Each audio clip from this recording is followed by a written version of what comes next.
We are recording. So hi everybody, welcome back. This is another in my series of Pip's People Chats, chatting with people that I collaborate with. For those that don't know me by now, I am Pip. I am an HR people person and I support small and medium businesses to solve their people problems, increase employee engagement and retention, and generally put the pizzazz into your people plans. So as I said, this is a series of chats with people that I collaborate with or I've met whilst networking that I think would be a good person to collaborate with, and across a variety of topics. Today we're back on employee wellbeing and team building, so it kind of covers both of those subjects. And today I'm really pleased to say that I'm joined by Zoe, who amongst many things that she does that I'm sure she'll talk about is a trained MBTI personality profiling person, and we'll talk about exactly what that means for those of you that aren't familiar. So Zoe, do you want to introduce yourself, tell us a bit about you, and maybe just explain a little bit about what MBTI is? Sure. Yeah, so hi, I'm Zoe Adnitt. I best describe myself as a personality explorer, coach, mentor, and connector. So I work with individuals and teams to help them really understand how they think, how they behave, how they react. So for me, it's about self-awareness, and that's the starting point for any personal development.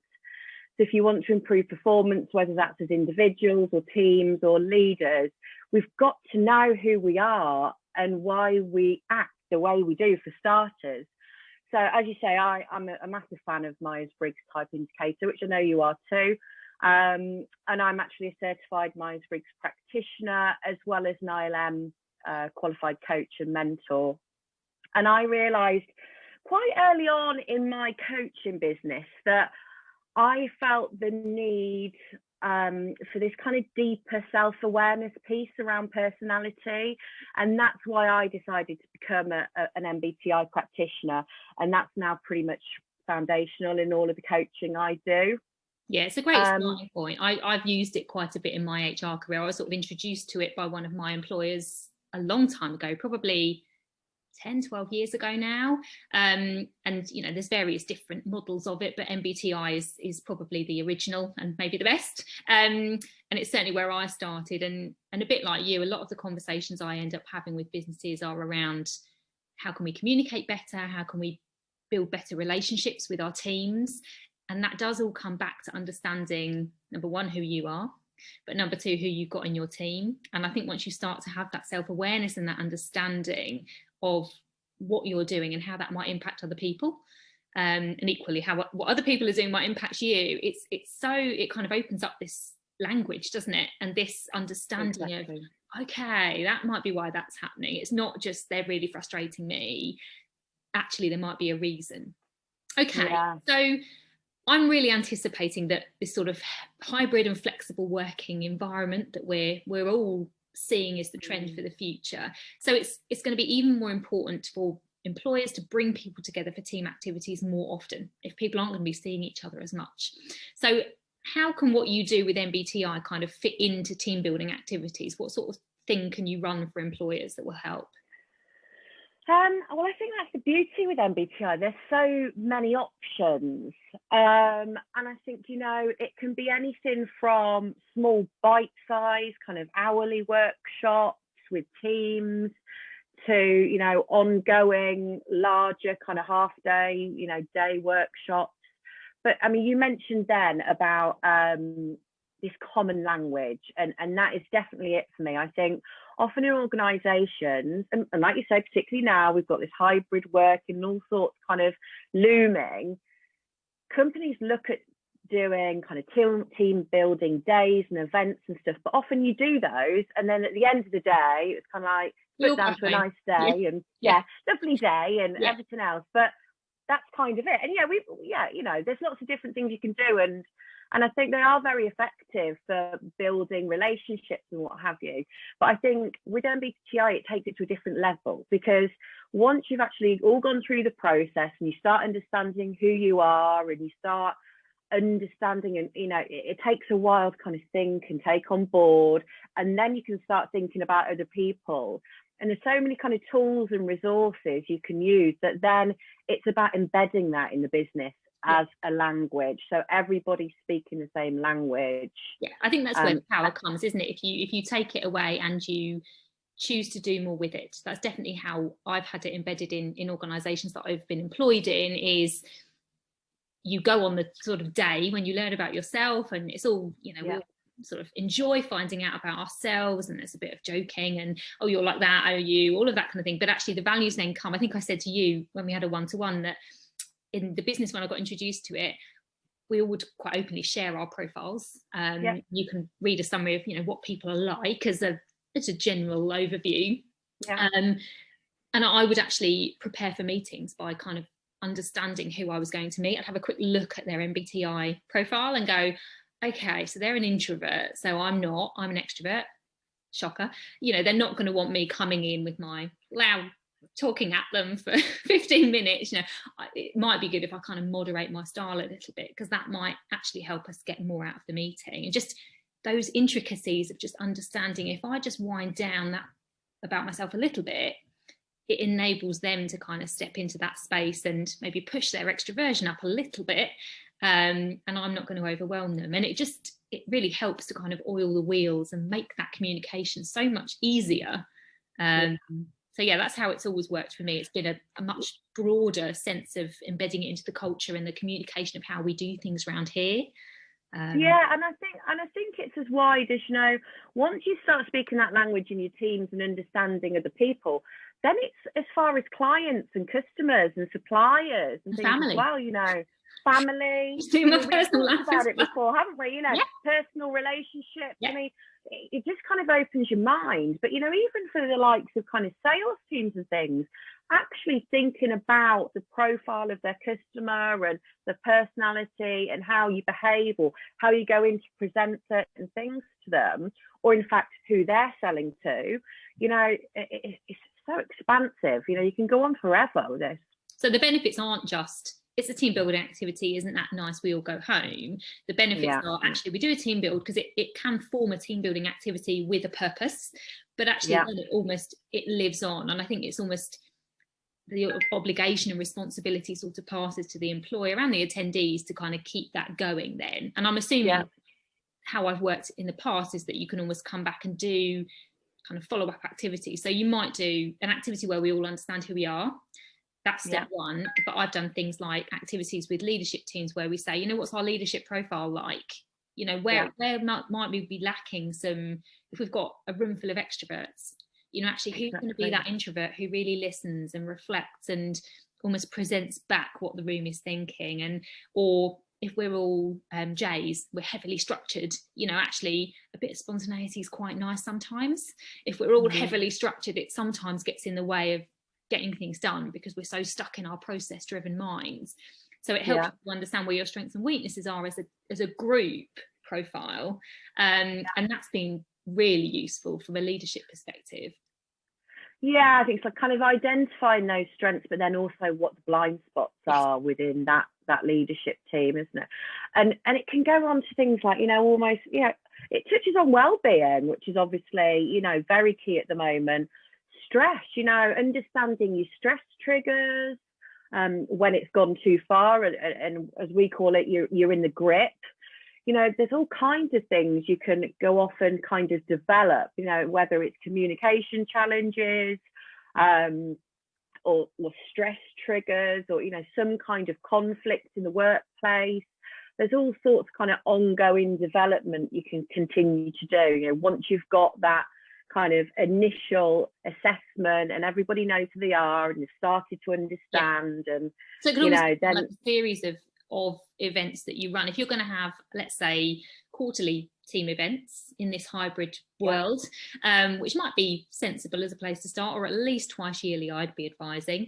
You could almost do a series, you know, start with the let's understand who we are, and then, okay, next time, what are we going to develop? And it almost gives people a bit of homework in between that time. We're going to be talking about this next time. So you might want to start thinking about that, or observing or looking at that. And I just think that's the real benefit for me with this, is it's not just a one-off team build activity. It's something that can help you in so many different ways. You know, it becomes part of your culture and your language, but it also, you can shape other team building activities around it with different groups of people in different ways, so it can flex. And that's what I like about it is, you know, when I'm trying to help businesses think of team building activities, it's almost my first go-to, because it is such a fundamental. We all communicate with each other. We all want better relationships with each other, and we all struggle sometimes. That's the reality of working with other people. But then helping to understand, you know, where are our blind spots? What does stress me out? How are we going to overcome those things? And I think working on that as a team is really powerful. Yeah, and I think as an extension of that as well, actually, when you start using it one-to-one in coaching, there's this different element there as well, you know, because, you know, often, you know, you can go down the coaching journey and people will use terminology like, you know, limiting beliefs and different things like that around maybe issues or challenges they're facing. But if you've done that kind of personality profiling work first, I find that really helps you, because this self-awareness thing has started already, and starting to understand yourself. And as you're going through a coaching process and things come up, it's kind of like, you know, there's all these light bulb moments. I don't know, I understand why I do that now. And it's that, yeah, that's to do with my personality. That's not necessarily a limiting belief. That's because I am a so-and-so preference, you know. And, you know, maybe I always say to people, you know, there's no right and wrong profile. We're different, and understanding that difference is sometimes very frustrating, because you meet people who you're total opposite and you're like, we're just on different planes. There's no similarities here whatsoever. But actually appreciating those differences, for me, has definitely helped me to kind of take that step back and almost have that self-awareness to go, neither of us are right, we're just coming at this from completely different angles, and that's what's causing this clash and frustration. So actually, if we both can understand how we can kind of, my view is also, how can we help each other? You know, what can I do more or less of that's going to help your profile to feel better? And what can you do more or less of? You know, for me, I know someone jumping a deadline on me with half an hour to go, that is a massive stressor. Please don't do that. You know, I don't like that. I'm very organized. I like to be able to deliver things ahead of time. I'm very deadline driven, very structured. But I know if I give someone a piece of work and say, you know, I need that in, I would always give a long deadline, you know, I need that in a week, and I don't see anything happening for a while, I'm going to start to get a bit twitchy. But actually me hovering over them and saying, have you done it yet? Have you done it yet? Might not help them out. So just understanding that I need to step back and keep an eye on it, but not stress them out by micromanaging. I think all of those things, it's quite subtle.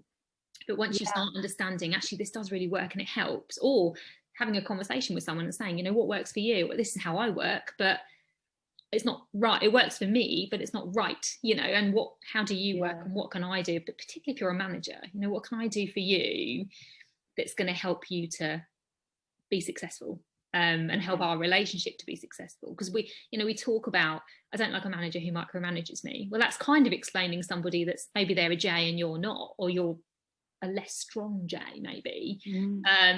Okay, it's about having that conversation and saying, well, what can we both do to help each other? I think.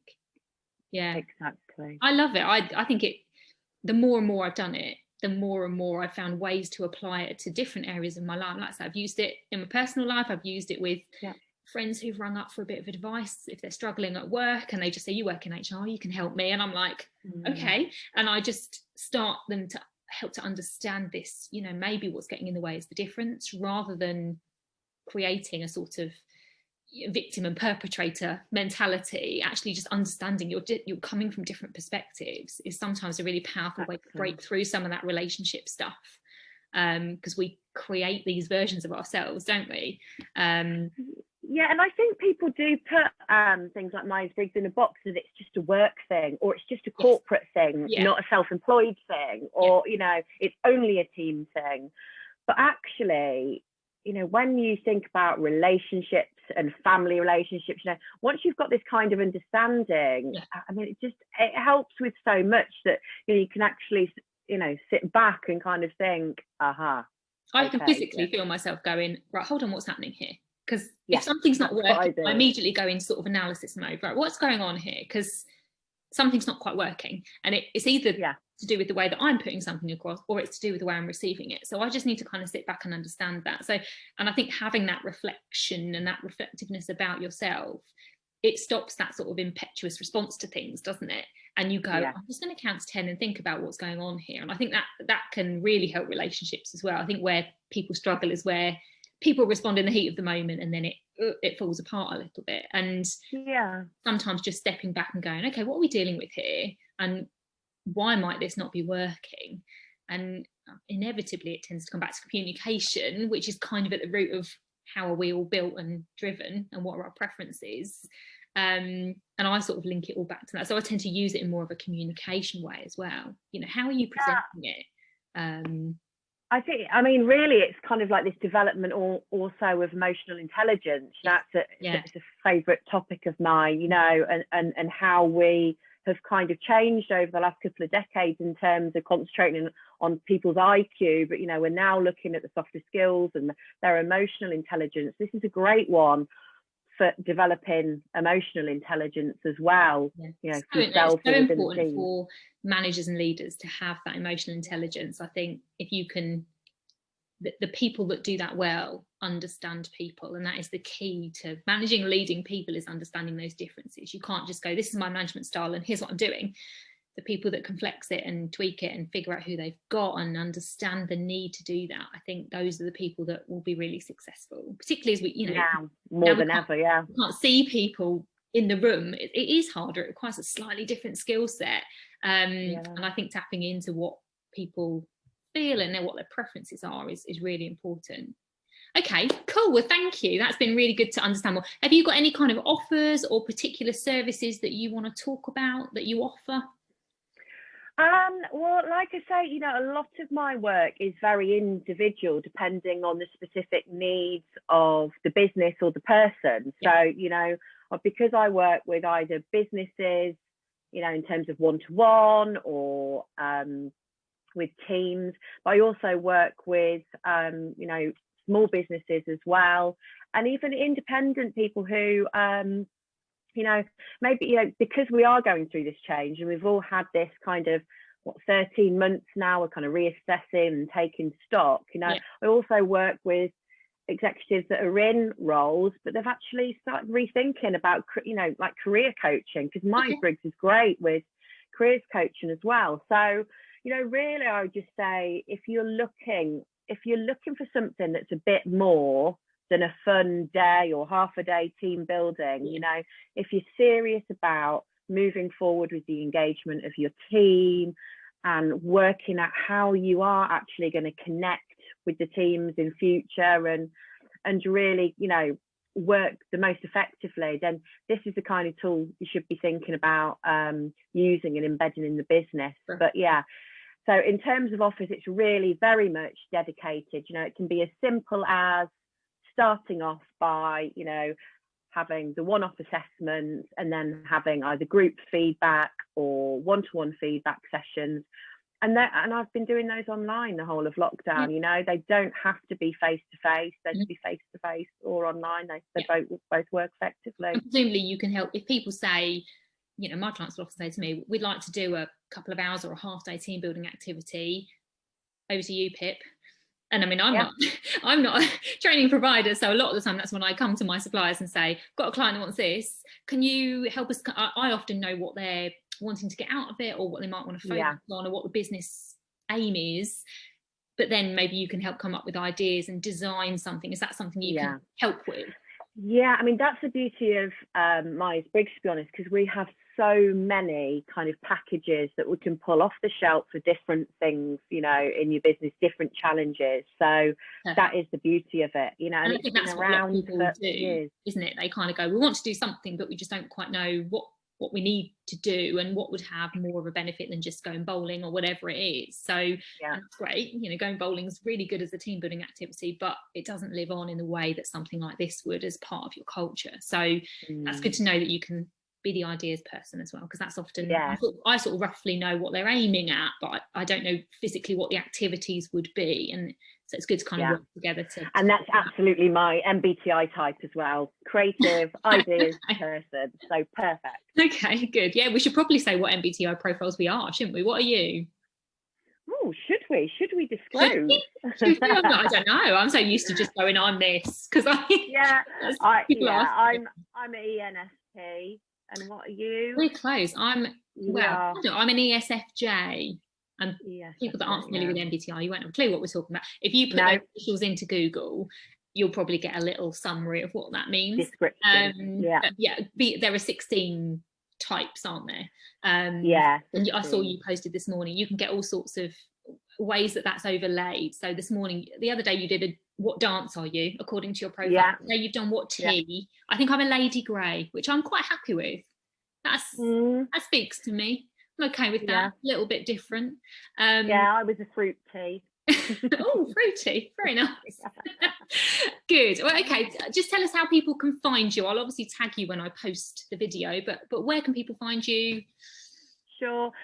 So I'm on all the social media platforms. So I'm on LinkedIn as Zoe Adnitt. You'll find me on Instagram and Facebook as Zoe the Coach. And my website, which is Zoe Adnitt Coaching and Mentoring.com. Clubhouse. Do you want to mention your little Clubhouse? I'm on Clubhouse as Zoe the Coach. I have a regular room on Clubhouse and kind of getting involved with lots of people on there. Fridays at 2:30. Give it a plug. You might as well. Fridays 2:30. Fizz with Fizz. Yeah, and it's great. I've been invited. Thank you. I've been invited on there to join you on the panel, but I also pop on Fridays when I can come, and it's great. You talk about all sorts of subjects mainly around kind of management and work, but also other subjects too, don't you? We did one early. We did one yesterday, and that was all about, whether you're a giver and taker in business, and it was very much themed around the Go Giver book. And my other business, which is my networking business. So Zoe is a regional director of the Athena Network, which I am a member of. I'm not in Zoe's group actually. I'm in Kate Cherry's group in Bedfordshire, but we are, as part of your membership, you get the ability to do what we call Past Plusing, which is attending all sorts of different groups. And in lockdown, while we've been on Zoom, that's been free. I have made the most of my Past Plus, and I have visited Zoe, and that's kind of how we kind of knew each other roughly, and then we met on Past Plus, and then ended up having a one-to-one, and we've ended up here. So that's what networking can develop. Really good. Listen, thank you so much for joining me. It's been brilliant to find out more about you. If you're an employer looking for team building activities, obviously I will talk to my clients, but if you want some ideas, you can either contact Zoe direct or come through me. And thank you very much for joining me. I will be doing more of these with other people that I collaborate with over the next few weeks around my building work. So stay tuned for that. And in the meantime, I hope you're having a great week, and I will see you soon. And I'm sure Zoe will see you soon too. Thank you ever so much, Pip. Bye. See you.